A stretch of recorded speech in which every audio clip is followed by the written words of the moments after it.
Bismillahirrahmanirrahim. Alhamdulillah wassalatu wassalamu ala Rasulillah wa ala alihi wa sahbihi wa man sara ala nahji ila midini amma ba'd.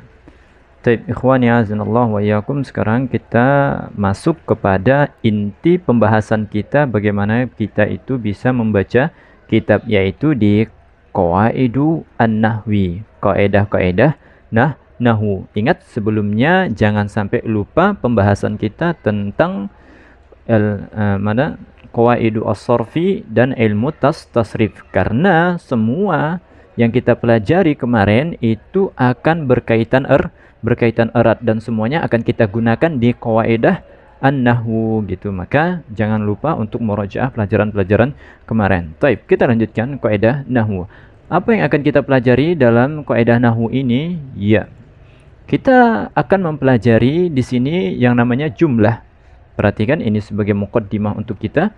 Jumlah dalam bahasa Arab itu ada yang namanya sebuah jumlah. Jumlah itu kalau dalam bahasa Indonesia disebut dengan kalimat gitu ya. Karena satu paragraf itu terdiri dari beberapa kalimat dan setiap buku itu terdiri dari paragraf-paragraf gitu aja kan. Begitu juga dengan bahasa Arab. Nah, sesuatu kalimat itu disebut dengan jumlah dalam bahasa bahasa Arab. Jumlah atau kalam. Apa itu? Susunan dua kata atau lebih yang memiliki makna yang sempurna. Dia itu susunan dari dua kata. Ingat, kata kemarin ini terbagi menjadi 3 dalam bahasa Arab, yaitu isim, fi'il, dan huruf. Isim, fi'il, dan huruf. Nah, susunan dari rangkaian tersebut, dari isim dan isim atau isim dan fi'il, itu dari 2 atau lebih yang memiliki makna yang sempurna, sehingga maknanya itu sempurna gitu. Kalau dia digabungkan kemudian maknanya sempurna, maka dia disebut dengan jumlah. Bagaimana kita tahu bahwa jumlah itu sempurna? Orang yang mendengarkan atau orang yang membaca paham dengan apa yang kita tulis dan apa yang kita bicarakan. Taib. Jumlah ini terbagi menjadi dua. Afwan ya kalau nggak ada temponya terus maju terus gitu materinya, sabar ya. Jumlah itu terbagi menjadi 2. Ada yang jumlah ismiyah dan ada yang jumlah fi'liyah. Apa itu jumlah ismiyah? Jumlah yang diawali dengan isim. Gampangannya, jumlah kalau diawali oleh isim maka dia disebut dengan jumlah ismiyah. Contohnya Muhammadun qaimun. Apa artinya? Muhammad berdiri. Ini adalah sebuah jumlah. Kenapa? Karena tersusun dari 2 kata Muhammadun dan qaimun. Bisa lebih, maknanya sempurna. Karena apa? Orang tahu, oh dia ngasih tahu bahwasanya Muhammad sedang berdiri gitu. Dan jumlah ini maka dia disebut jumlah gitu ya. Dan jumlah ini didahului oleh isim. Siapa? Muhammadun. Apa tanda isimnya? Ya tanwin gitu kan. Nah, kalau begitu berarti jumlah ini adalah jumlah ismiyah. Sedangkan jumlah fi'liyah adalah jumlah yang diawali dengan isim. Ini salah. Seharusnya dengan fi'il. Afwan, ini salah gitu. Dengan fi'il, contohnya Ja'a Muhammadun. Telah datang Muhammad.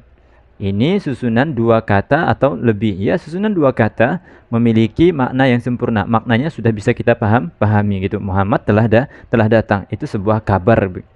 Nah, jumlah ini didahului dengan fi'il, yaitu ja'a. Maka dikatakan jumlah di sini adalah jumlah fi'liyah. Ingat, ini bukan isim, fi'liyah. Baik.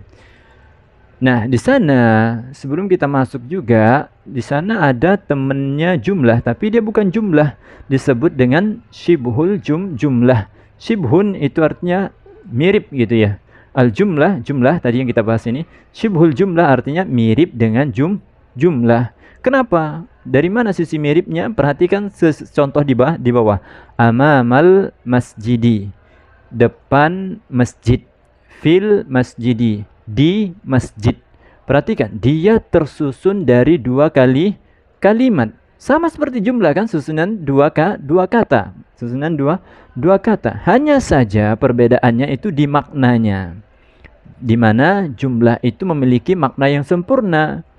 Kita bisa mengatakan Muhammadun qaimun, orang sudah paham. sedangkan syibhul jumlah maknanya belum sempurna. Contohnya ini, amamal masjid, depan masjid. Kalau ada orang tiba-tiba datang ke kita bilang depan masjid, mau ngapain di depan masjid gitu? Ada apa gitu kan? Depan masjidnya. Fil masjid. Kenapa di depan masjid? Di masjid gitu. Ada apa di masjid? Orang ngomong gitu, maka belum bisa dipahami. Artinya apa? Maknanya belum sempurna. Ini disebut dengan syibhul jumlah. Taib. Anda rasa cukup dulu sampai sini ya, sebelum kita masuk nanti selanjutnya ke i'rab biiznillahi tabaraka wa ta'ala. Nakhtatim bi du'ai kafaratul majlis. Subhanakallahumma wa bihamdika asyhadu an la ilaha illa anta astaghfiruka wa atubu ilaik. Wassalamu alaikum warahmatullahi wabarakatuh.